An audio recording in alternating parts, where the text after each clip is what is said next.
Hello everyone, this is Dinesh. I welcome you all once again in our YouTube channel. आज के session में हम पढ़ेंगे केमिस्ट्री का chapter number 1 that is chemical reactions and equations के कुछ इंपॉर्टेंट एमसीक्यूज।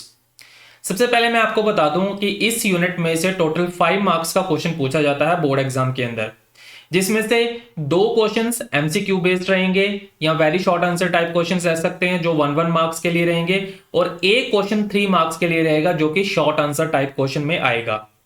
तो चलिए शुरू करते हैं इस यूनिट के कुछ इंपॉर्टेंट एमसीक्यूज के साथ। The first question is what happens when dilute hydrochloric acid is added to iron filings, tick the correct answer. क्या होगा जब डाइल्यूट हाइड्रोक्लोरिक एसिड को आयरन के साथ रिएक्ट किया जाएगा या ऐड किया जाएगा?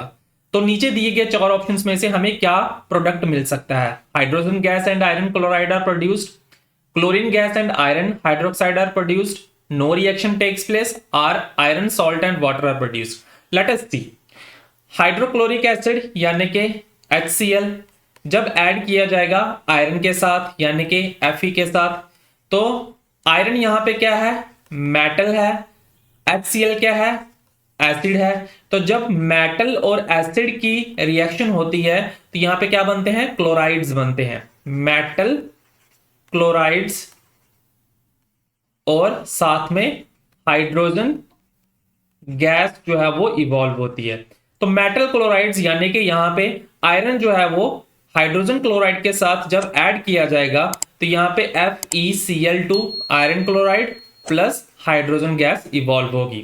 तो यानी कि इस क्वेश्चन का सही आंसर आएगा A part, that is hydrogen gas and iron chloride are produced. A is the correct option. Next question is the reaction between lead nitrate and potassium iodide present in aqueous solution is an example of.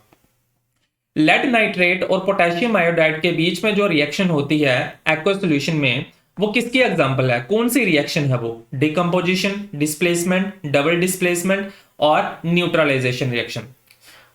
First of all let us see the reaction. Lead nitrate, lead Pv, nitrate यानी कि NO3 plus potassium iodide यानी कि Ki, potassium iodide का formula. ठीक है, जब इन दोनों की रिएक्शन होती है तो यहां पे बनता है potassium lead iodide PbI2 plus KNO3। ठीक है, अब यहां पे अगर हम देखें तो हमें यह पता करना है कि ये जो रिएक्शन हो रही है ये किस टाइप की केमिकल रिएक्शन है, weather it's a decomposition, displacement, double displacement और अ न्यूट्रलाइजेशन रिएक्शन। तो अगर हम देखें यहाँ पे जो नाइट्रेट है ये एक आयन है, ठीक है, और आयोडीन भी क्या है? एक आयन है। तो यहां पे जो एक्सचेंज हो रही है वो आयंस की के बीच में एक्सचेंज हो रहा है। ठीक है, तो जो आयंस के बीच में एक्सचेंज जब होते हैं तो वो रिएक्शन कौन सी होती है आपकी? That will be called as a double displacement reaction. ठीक है, तो means it is an example of a double displacement reaction. Question number 3 is the condition produced by aerial oxidation of fats and oils in foods marked by unpleasant smell and taste is called rancidity. The correct option is rancidity. C is the right option. Next question, question number 4 is electrolysis of water is a decomposition reaction and the mole ratio of hydrogen and oxygen gases liberated during the electrolysis of water is। Electrolysis, water की जो electrolysis होती है वो क्या है? Decomposition reaction है, और उस रिएक्शन के दौरान जो मोल रेशियो होती है हाइड्रोजन की और ऑक्सीजन की वो क्या रहती है? That will be 2:1। B is the correct option. Question number 5 is what type of chemical reaction takes place when electricity is pass through water. कौन सी रिएक्शन होती है जब इलेक्ट्रिसिटी जो है वो वाटर के थ्रू पास करवाई जाती है? वाटर यानी कि हाइड्रोजन वाटर में से जब इलेक्ट्रिसिटी पास करवाई जाती है तो यहां पे बनता है हाइड्रोजन प्लस ऑक्सीजन।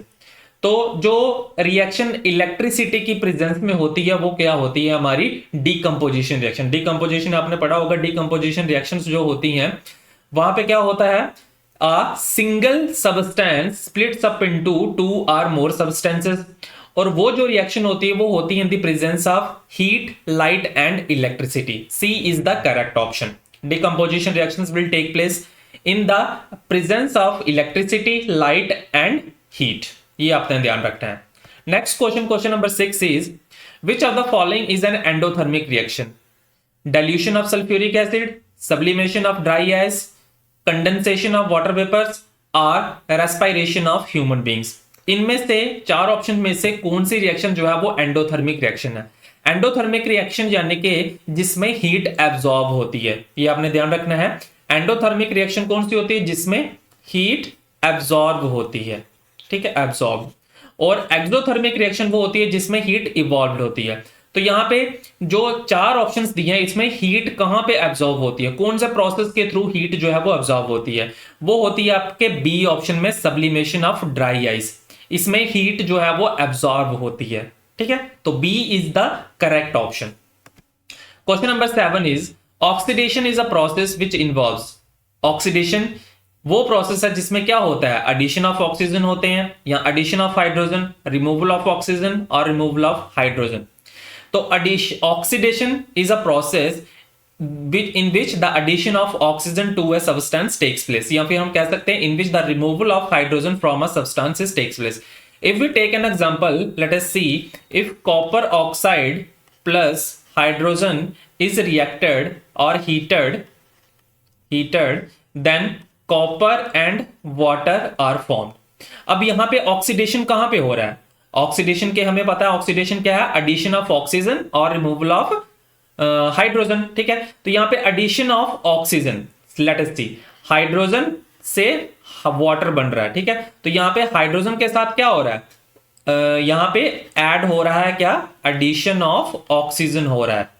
तो वो रिएक्शन यहां पे एडिशन ऑफ ऑक्सीजन होंगे या रिमूवल ऑफ हाइड्रोजन होगा? Removal of hydrogen, let us take an example, H2S1 hydrogen sulphide is react with chlorine, it gives sulphur plus hydrogen chloride.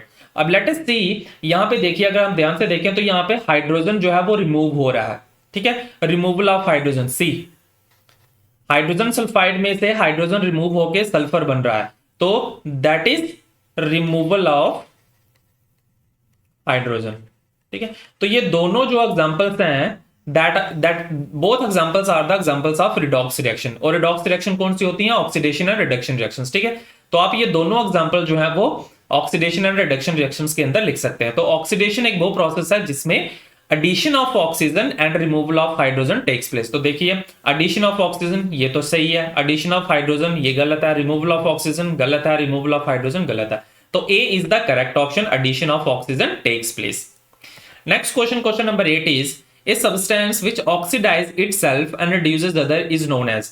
वो substance जो खुद को ऑक्सीडाइज करता है और दूसरे सब्सटेंस को रिड्यूस कर देता है, उसे हम क्या कहते हैं? Oxidising agent, reducing agent, both ही एंड वी, और नन ऑफ द अबव। तो देखिए, यहां पे हम एक एग्जांपल से समझते हैं, ठीक है। जैसे सपोज कीजिए, एक एग्जांपल है जो लास्ट हमने एग्जांपल ली, hydrogen sulphide plus chlorine gives sulphur plus hydrochloric acid. A substance which oxidize itself and reduce other।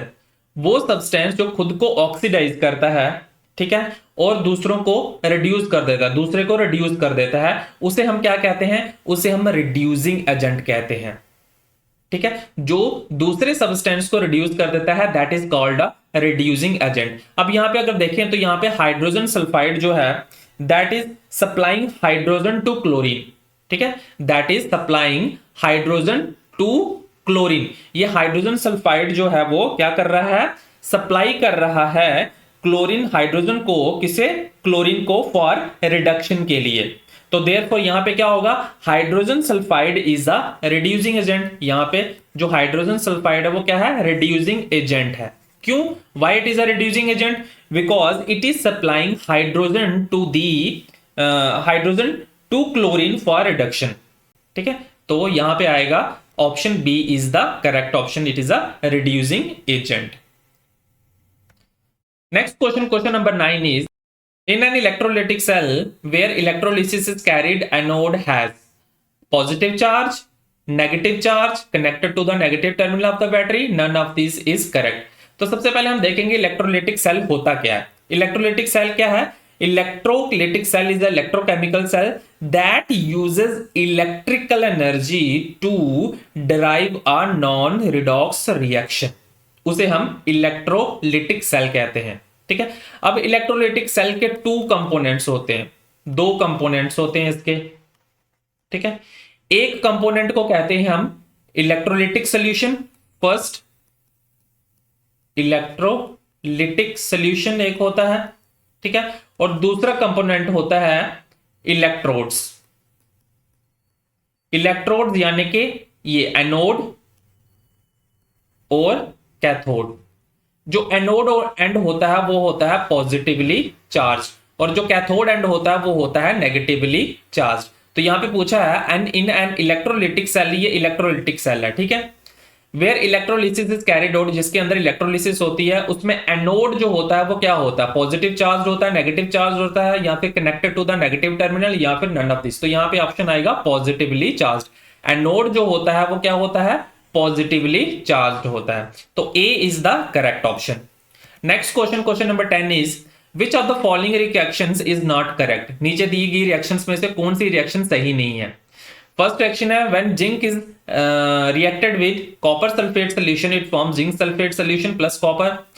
Second one is when silver is reacted with copper nitrate solution, it forms silver nitrate plus copper. When iron react with copper sulfate solution, it forms iron sulfate plus copper. Or the last one is when magnesium is react with hydrochloric acid, it forms magnesium chloride plus hydrogen gas. अगर हम इन सभी reactions को देखें तो ये सभी reactions क्या हैं, डिस्प्लेसमेंट रिएक्शन की एग्जांपल्स हैं। अब डिस्प्लेसमेंट रिएक्शन में क्या होता है, a more reactive element displaces the less reactive element. तो देखते हैं फर्स्ट रिएक्शन में क्या है। फर्स्ट रिएक्शन में जिंक और कॉपर, यहां पे एक टेबल देखेंगे तो जो सबसे ऊपर एलिमेंट है यहां पे जो मोर रिएक्टिव है। ठीक है, potassium is more reactive, sodium is less reactive than potassium, lithium is less reactive than sodium and potassium. तो ये रिएक्टिविटी सीरीज है। पोटेशियम सबसे ज्यादा रिएक्टिव है, सोडियम सबसे उससे कम रिएक्टिव है, और लास्ट में जो प्लेटिनियम है ये सबसे कम रिएक्टिव मेटल है। तो अगर हम जिंक और कॉपर की बात करें तो जिंक देखिए कहां पे आ रहा है, जिंक की पोजीशन ये है, और कॉपर की पोजीशन कहां पे है, कॉपर अगर देखें तो यहां पे है। तो zinc is more reactive than copper. तो जिंक क्या करेगा, कॉपर सल्फेट को कॉपर सल्फेट के सोल्यूशन से रिप्लेस करके खुद उसकी जगह पे आ जाएगा, यानी कि zinc will replace the copper. तो सोल्यूशन बन जाएगा जिंक सल्फेट प्लस कॉपर। तो ये तो रिएक्शन सही है। दूसरी रिएक्शन देखते हैं, सिल्वर प्लस कॉपर नाइट्रेट। अब देखेंगे क्या सिल्वर जो है वो कॉपर को डिस्प्लेस करता है उसके सोल्यूशन में से। तो डिस्प्लेस कब करेगा, जब सिल्वर जो है वो कॉपर से ज्यादा रिएक्टिव होगा। तो let us see the reactivity series, silver is here and copper is here. Silver नीचे है तो means silver is less reactive and copper is more reactive than silver. तो it means silver will not displace the copper from its solution. तो ये reaction जो है वो गलत है, this is the false reaction, this is not correct reaction. Next है iron plus copper. Let us C, iron is here and copper is here. तो iron जो है वो कॉपर को इजिली डिस्प्लेस कर देगा, तो ये रिएक्शन सही है। ठीक है, then magnesium and hydrogen, magnesium is here and hydrogen is here.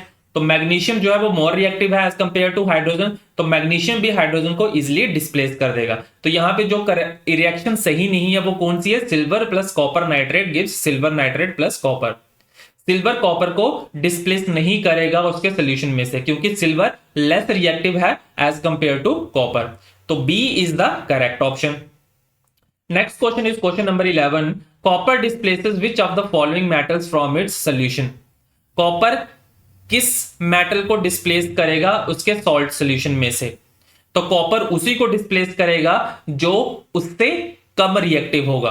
तो देखिए हमने लास्ट में भी देखा कि कॉपर जो है वो इन बाकी कौन से जो सॉल्यूशन हुआ उसको डिस्प्लेस करेगा, वो करेगा सिल्वर नाइट्रेट को, क्योंकि सिल्वर जो है वो सबसे कम रिएक्टिव होता है as compare to iron, zinc and nitric acid.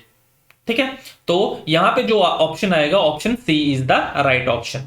Copper will displace silver from its salt solution. Question number 12 is which of the following involves combination of two elements. Two elements, यहां पे ये चीज आपने ध्यान से देखनी है, which of the following is the combination of two elements, यानी कि नीचे दी गई रिएक्शन में से कौन सी रिएक्शन कॉम्बिनेशन रिएक्शन है जिसमें सिर्फ दो एलिमेंट ही टेक पार्ट कर रहे हैं? तो अगर हम नीचे से देखते हैं, यहाँ पे क्या है, ammonia plus hydrochloric acid forms NH4Cl। तो यहाँ पे कंपाउंड है, नाइट्रोजन और हाइड्रोजन है, और हाइड्रोजन और क्लोराइड है, मींस एक से ज्यादा यहाँ पे एलिमेंट्स हैं। ठीक है, जो रिएक्टेंट वाली साइड है यहाँ पे एक से ज्यादा एलिमेंट्स जो है वो टेक पार्ट कर रहे हैं। दूसरी जो ऊपर एग्जांपल है वो क्या है, sulphur dioxide plus oxygen. Sulphur और ऑक्सीजन, ये देखिए ये एक कंपाउंड है सल्फर और ऑक्सीजन का। ठीक है, तो ये भी नहीं है एग्जांपल इसकी कॉम्बिनेशन रिएक्शन की जिसमें दो एलिमेंट्स ही टेक पार्ट कर रहे हो, जिसमें सिर्फ दो ही एलिमेंट इन्वॉल्व हों। ठीक है, calcium oxide and calcium carbon dioxide, इसमें भी दो एलिमेंट्स जो है वो इन्वॉल्व हैं। ठीक है, कैल्शियम और ऑक्सीजन इन्वॉल्व है, और यहाँ पे कार्बन और ऑक्सीजन इन्वॉल्व है, तो दो एलिमेंट जो है वो इन्वॉल्व है, या फिर हम कह सकते हैं इसमें कंपाउंड इन्वॉल्व है in the form of a combination reaction. पहली एग्जांपल देते हैं, तो यहाँ पे नाइट्रोजन है और यहाँ पे हाइड्रोजन है, तो ये सिर्फ दो एलिमेंट है, nitrogen and hydrogen gives NH3। तो देखिए ये एक एलिमेंट और ये दूसरा एलिमेंट। तो क्वेश्चन पूछा था कौन से नीचे दी गई रिएक्शंस में जो है इन्वॉल्व कॉम्बिनेशन ऑफ सिर्फ टू एलिमेंट, जिसमें सिर्फ दो ही एलिमेंट टेक पार्ट कर रहे हो, और वो रिएक्शन जो है वो कॉम्बिनेशन रिएक्शन हो, वो कौन सी एग्जांपल है? तो इसमें आएगा ऑप्शन ए इज द। बाकी तीनों एग्जांपल जो है वो उसमें कंपाउंड टेक पार्ट कर रहे हैं, कंपाउंड जो है वो इन्वॉल्व है कॉम्बिनेशन रिएक्शन करने के लिए। ठीक है, इसलिए बाकी के तीनों पार्ट्स जो है वो गलत हैं, A is the correct option. Question number 13 is some crystals of copper sulfate were dissolved in water. The color of the solution obtained would be। जब कॉपर सल्फेट के क्रिस्टल्स को वाटर में डिसॉल्व किया जाएगा तो कौन सा कलर ऑब्टेन होगा? ग्रीन, रेड, ब्लू और ब्राउन। तो यहां पे जो कलर ऑब्टेन होगा वो होगा ब्लू कलर। ठीक है, C is the correct option. Next question, question number 14 is assertion and reason type. Zinc react with sulfuric acid to form zinc sulfate and hydrogen gas and it is a displacement reaction. Let us see zinc की reaction sulphuric acid के साथ and it forms zinc sulfate ZnSO4 and hydrogen reaction। और ये क्या है, एक displacement reaction है। बिल्कुल सही है, क्योंकि जिंक जो है वो मोर रिएक्टिव है एज कंपेयर टू हाइड्रोजन, तो जिंक जो है वो हाइड्रोजन को रिप्लेस कर देगा फ्रॉम इट्स सॉल्ट सॉल्यूशन से। तो असर्शन वाला पार्ट तो ट्रू है। रीजन देख लेते हैं, zinc react with oxygen to form zinc oxide. Zinc जो है वो ऑक्सीजन के साथ रिएक्ट करेगा और फॉर्म करेगा जिंक ऑक्साइड। ये है तो सही है, रीजन वाला पार्ट सही है, लेकिन reason R is not the correct explanation of A. तो यहां पे जो सही ऑप्शन आएगा, both A and R are true and R is not the correct explanation of A. B is the correct option. Next question, question number 15. Manganese oxide plus hydrochloric acid forms manganese chloride plus chlorine plus water is a redox reaction. ये एक redox reaction है। तो देख लेते हैं कि redox reaction है कि नहीं। तो अगर हम देखें मैग्नीज ऑक्साइड में से ऑक्सीजन रिमूव होके ऑक्सीजन रिमूव हो रहा है और उसकी जगह पे क्लोरीन आ रहा है। ठीक है, तो यहां पे क्या हो रहा है, रिमूवल ऑफ ऑक्सीजन, तो इट्स अ रिडक्शन। ठीक है, यहां पे रिडक्शन हो रहा है। और अगर यहां पे देखें हाइड्रोजन क्लोरीन की जगह पे, ठीक है, हाइड्रोक्लोरिक एसिड की जगह पे, तो यहां पे क्या हो रहा है, रिमूवल ऑफ हाइड्रोजन हो रहा है। हाइड्रोजन जो है वो रिमूव हो रहा है, रिमूवल ऑफ हाइड्रोजन। और रिमूवल ऑफ हाइड्रोजन को क्या कहा जाता है, ऑक्सीडेशन। तो इस रिएक्शन के अंदर दोनों रिएक्शन हो रही हैं, ऑक्सीडेशन एंड रिडक्शन, तो इसलिए ये क्या है, रिडॉक्स रिएक्शन। ये तो ट्रू है, फर्स्ट स्टेटमेंट तो ट्रू है। रीजन क्या है कि manganese oxides HCl to Cl2 and get reduced to manganese chloride. ये भी स्टेटमेंट सही है। मैग्नीज ऑक्साइड क्या कर रहा है, ऑक्सीडाइज कर रहा है हाइड्रोक्लोरिक एसिड को क्लोरीन के साथ, क्लोरीन में, और वो जो फॉर्म है वो रिड्यूस हो रही है टू मैग्नीज क्लोराइड के साथ। तो ये भी स्टेटमेंट सही है, this is the correct statement. और ये सही एक्सप्लेनेशन है किसकी, असर्शन की। तो यहां पे जो ऑप्शन आएगा वो आएगा option A is the true. Both A and R are true and R is the correct explanation of A. ये आपने ऑक्सीडेशन एंड रिडक्शन रिएक्शन से भी आपने पढ़ा होगा इसको। ठीक है, तो A is the correct option. Move to the next question, question number 16। Magnesium ribbon keeps on burning in atmosphere of nitrogen. Magnesium ribbon जो है वो कंटिन्यूसली बर्न करता रहता है एटमॉस्फेयर ऑफ नाइट्रोजन में। अब इसका रीजन देख लेते हैं कि क्यों। मैग्नीशियम रिएक्ट विद नाइट्रोजन, जब मैग्नीशियम जो है वो नाइट्रोजन के साथ रिएक्ट करता है तो it forms magnesium nitride MgN2 and this reaction is combination reaction. बिल्कुल ये कॉम्बिनेशन रिएक्शन है, ठीक है। देखिए दो अलग अलग एलिमेंट्स जब रिएक्ट कर रहे हैं तो ये क्या बना रहे हैं, एक सिंगल प्रोडक्ट बना रहे हैं। तो ये तो एक कॉम्बिनेशन रिएक्शन, और मैग्नीशियम जो नाइट्रोजन के साथ रिएक्ट करता है तो मैग्नीशियम क्या बनाता है, मैग्नीशियम नाइट्राइड बनाता है। तो ये भी सही है और ये सही एक्सप्लेनेशन है असर्शन की। तो यहां पे आएगा A and R true and R is the correct explanation of A। यहां पे भी A option is the correct option. Next question, question number 17, heat is evolved during. Heat कौन सी रिएक्शंस के दौरान इवॉल्व होती है? तो ये तो आपने पढ़ा है कि हीट जो है वो एक्सोथर्मिक रिएक्शन के दौरान इवॉल्व होती है, ठीक है। अगर हम CH4 सपोज करो मीथेन को ऑक्सीजन के प्रेजेंस में बर्न किया जाता है तो यहाँ पे क्या आता है हमारे पास, CO2 plus water plus heat जो है वो इवॉल्व होती है, ठीक है। या फिर कार्बन प्लस ऑक्सीजन की जब रिएक्शन होती है तो यहाँ पे carbon dioxide plus heat evolve होती है। तो ये रिएक्शन क्या है, एक तरह की ये एक्सोथर्मिक रिएक्शन है। अब यहाँ पे हमें ऑप्शन में तो एक्सोथर्मिक रिएक्शन नहीं दिया है, एंडोथर्मिक, डिस्प्लेसमेंट, कंबशन और कॉम्बिनेशन रिएक्शन। तो हीट जो है वो एक और रिएक्शन के अंदर इवॉल्व होती है, वो होती है आपकी कंबशन रिएक्शन, ठीक है। जब मीथेन को ऑक्सीजन के साथ रिएक्ट किया जाता है, ठीक है, मीथेन जब ऑक्सीजन के साथ बर्न किया जाता है उसको, मीथेन को, तो उस केस में हीट जो है वो इवॉल्व होती है। तो कंबशन रिएक्शन मींस क्या होता है, जलना, किसी भी चीज का बर्न होना, ठीक है। तो कोई भी चीज को अगर बर्न किया जाता है तो उसमें हीट जो है वो इवॉल्व होती ही होती है। तो heat is evolved during a combustion reaction. अगर यहाँ पे एक्सोथर्मिक होता तो वो भी सही होता, लेकिन यहाँ पे एक्सोथर्मिक नहीं है, there is a option combustion reaction. तो कंबशन रिएक्शन यहाँ पे सही आंसर होगा। तो C is the correct option. Question number 18 is dissolving sugar is an example of. Sugar का डिसॉल्व होना किसकी एग्जांपल है? Physical change, whether it's a chemical change, it's a redox reaction और नन ऑफ दिस। शुगर का dissolve होना is a physical change, it's not a chemical change, क्योंकि chemical change के अंदर नए प्रोडक्ट्स जो है वो बनते हैं, और अगर शुगर को डिसॉल्व किया जाएगा तो शुगर के मॉलिक्यूल सेम ही रहेंगे, ठीक है, वो कोई नया प्रोडक्ट नहीं बनाएंगे। The molecules of the sugar remains unchanged. तो that's why the dissolving of sugar is an example of a physical change. It's not a chemical change, it's not a redox reaction. A is the correct option. Question number 19, a substance added to food containing fats and oils is called।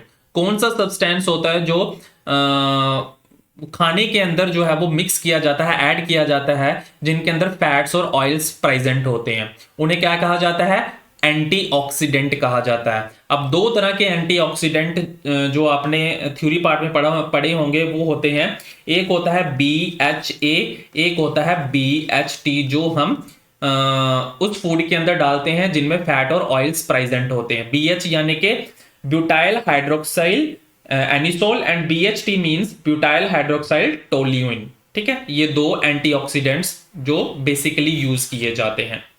Next question, question number 20, select the oxidising agent for the following reaction.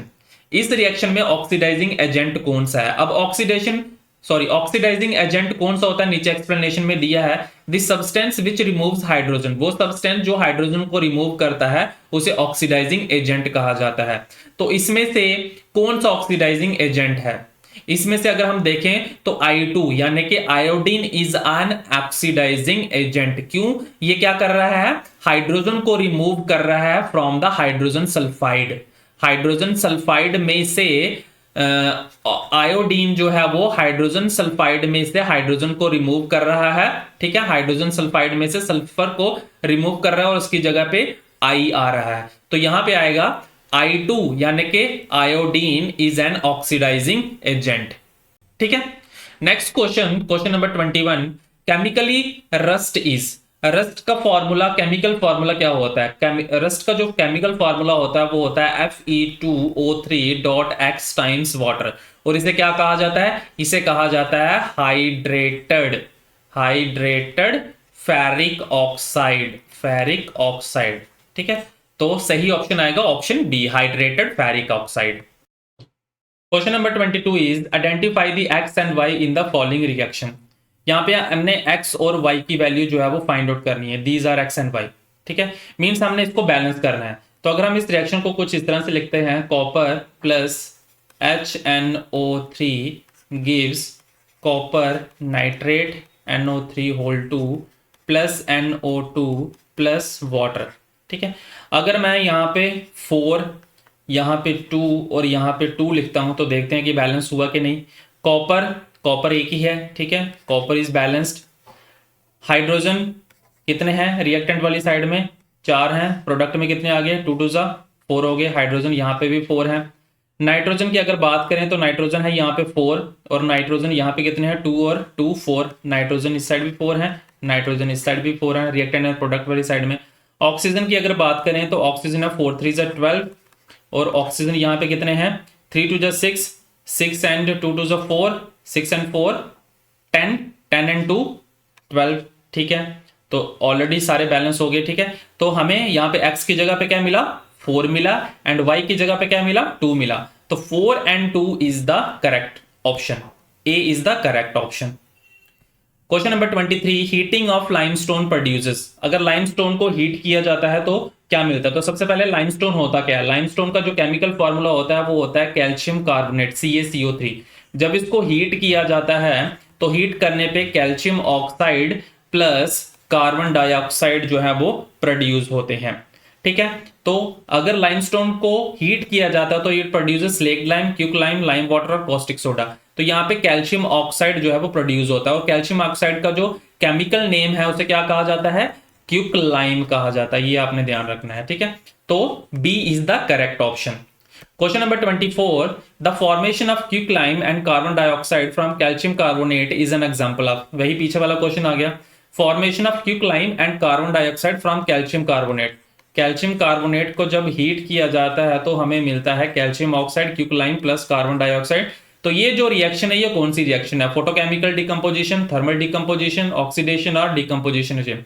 तो heat की presence में हो रहा है और single जो substance है वो ब्रेक डाउन हो रहा है, स्प्लिट हो रहा है इनटू 2 सिंपलर सब्सटेंसेस के अंदर। तो ये रिएक्शन आपकी आएगी डीकंपोजिशन रिएक्शन। डीकंपोजिशन रिएक्शन क्या होती है, डीकंपोजिशन रिएक्शन वो रिएक्शन होती है जिसमें एक सिंगल सब्सटेंस स्प्लिट हो जाता है इनटू 2 सिंपलर सब्सटेंसेस के अंदर in the presence of heat, light और सनलाइट, हीट, लाइट और इलेक्ट्रिसिटी, ठीक है। तो this is an example of a thermal decomposition reaction. जो हीट की प्रेजेंस में डिकम्पोजिशन रिएक्शन होती है उसे हम थर्मल डिकम्पोजिशन रिएक्शन भी कहते हैं, ठीक है।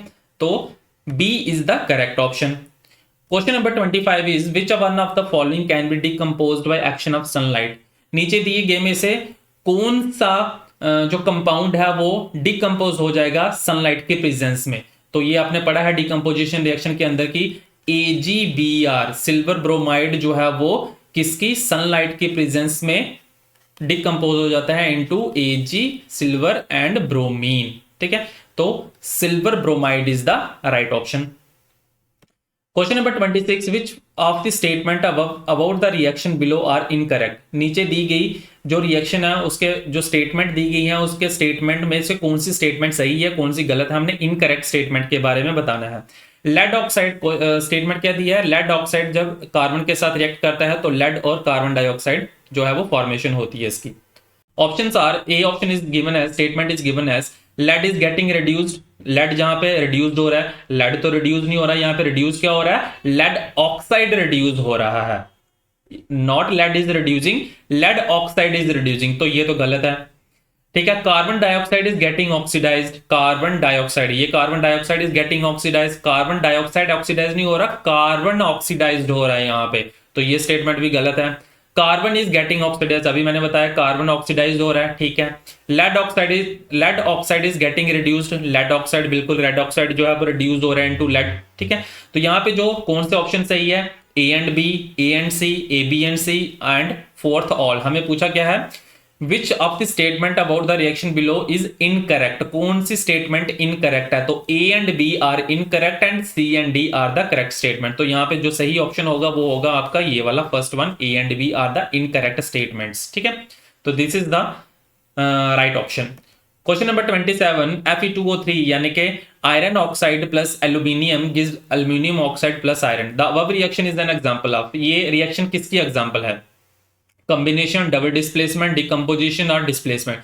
कॉम्बिनेशन रिएक्शन तो बिल्कुल नहीं है, क्योंकि कॉम्बिनेशन रिएक्शन में दो सब्सटेंसेस जुड़ के एक सिंगल सब्सटेंस बनाते हैं। ठीक है, यहाँ पे तो दो सब्सटेंसेस मिलके जो है वो दो अलग अलग तरह के सब्सटेंस बन रहे हैं, तो ये तो नहीं है। डबल डिस्प्लेसमेंट रिएक्शन में एक्सचेंज ऑफ आयंस होते हैं, यहाँ पे तो आयंस की एक्सचेंजमेंट नहीं हो रही। ठीक है, यहाँ पे आयंस जो है वो एक्सचेंज नहीं कर रहे हैं। डीकम्पोजिशन रिएक्शन जो होती है वो होती है in the presence of heat, light and electricity. ठीक है, तो ये भी नहीं है। ठीक है, और उसमें हीट जो है वो क्या होती है आपकी, इवॉल्व होती है। ठीक है, तो बच गया हमारे पास डिस्प्लेसमेंट। क्यों डिस्प्लेसमेंट? क्योंकि यहाँ पे एल्यूमिनियम जो है वो मोर रिएक्टिव है आयरन से, और एल्यूमिनियम जो है वो डिस्प्लेस कर रहा है आयरन को, और उसकी जगह पे क्या आ रहा है? एल्यूमिनियम। एल्यूमिनियम ऑक्साइड और आयरन बन रहे हैं, तो D is the correct option. Option D, displacement reaction. It is an example of a displacement reaction, क्योंकि aluminium is more reactive than iron and aluminum is displacing the iron from its salt solution. Next question, question number 28. The formula of quicklime and limestone are respectively. Quicklime और limestone का, quicklime का मैं भी मैंने बताया आपको, quicklime is CaO and limestone is calcium carbonate. तो क्या आएगा option? CaO and calcium carbonate. C is the correct option. Move to the next question, question number 29. Which of the following four metals was be displaced from the solution of its salt by the other three metals? नीचे दिए गए जो चार metals हैं, magnesium, silver, zinc and copper, इसमें से कौन सा मेटल जो है वो डिस्प्लेस होगा बाकी तीन मेटल से? तो डिस्प्लेस तो वही होगा जो सबसे कम रिएक्टिव होगा। तो मैग्नीशियम, सिल्वर, जिंक और कॉपर की अगर बात करें तो इसमें सबसे कम रिएक्टिव कौन सा है? सिल्वर इज लेस रिएक्टिव, क्योंकि सिल्वर देखिए अगर आप इस टेबल में देखते हैं तो सिल्वर यहां पे आ रहा है, लेस रिएक्टिव है ये। ठीक है, ये लेस रिएक्टिव मेटल है। बाकी अगर मैग्नीशियम की बात करें तो मैग्नीशियम इससे ऊपर है, ये देखिए। जिंक की बात करें तो जिंक भी यहाँ पे है, ऊपर है। ठीक है, सिल्वर से। एंड अगर कॉपर की बात करें तो कॉपर भी जो है वो सिल्वर से ऊपर है। तो जो सिल्वर है वो डिस्प्लेस होगा बाकी के सोल्यूशन में से। अगर मैग्नीशियम का कोई सोल्यूशन बना हुआ है, जिंक का कोई सोल्यूशन है और कॉपर का कोई सोल्यूशन है, तो उसमें से सिल्वर जो है वो इजिली डिस्प्लेस हो जाएगा। ठीक है, क्योंकि सिल्वर जो है वो लेस रिएक्टिव है, तो B is the correct option. The last question of this series is when magnesium ribbon is burned in air the ash formed is. जब मैग्नीशियम रिबन बर्न होता है तो मैग्नीशियम जब बर्न होता है in the presence of oxygen burn होता है तो इट फॉर्म्स मैग्नीशियम ऑक्साइड। और जो मैग्नीशियम ऑक्साइड होता है ये क्या होता है? It is white in colour. तो यहां पे सही ऑप्शन आएगा white. Option A is the correct option. ठीक है, तो ये थे कुछ हमारे important MCQs from the first chapter of chemistry, that is chemical reactions and equations में से। ये हमने पार्ट 1 कंप्लीट किया है, इसके और भी क्वेश्चंस हैं। ठीक है, जो कि मैं आपको नेक्स्ट पार्ट में करवाऊंगा। ठीक है, उसके अंदर और हम क्वेश्चंस कवर करेंगे from the chapter chemical reactions and equations. तो अगर ये आज की वीडियो आपको अच्छी लगी हो तो लाइक, शेयर और कमेंट जरूर करें। और जो स्टूडेंट पहली बार हमारी इस वीडियो को देख रहे हैं या हमारे चैनल पे सबसे पहली बार आ रहे हैं तो हमारे चैनल को भी सब्सक्राइब करना बिल्कुल ना भूलें। Thank you so much and have a nice day.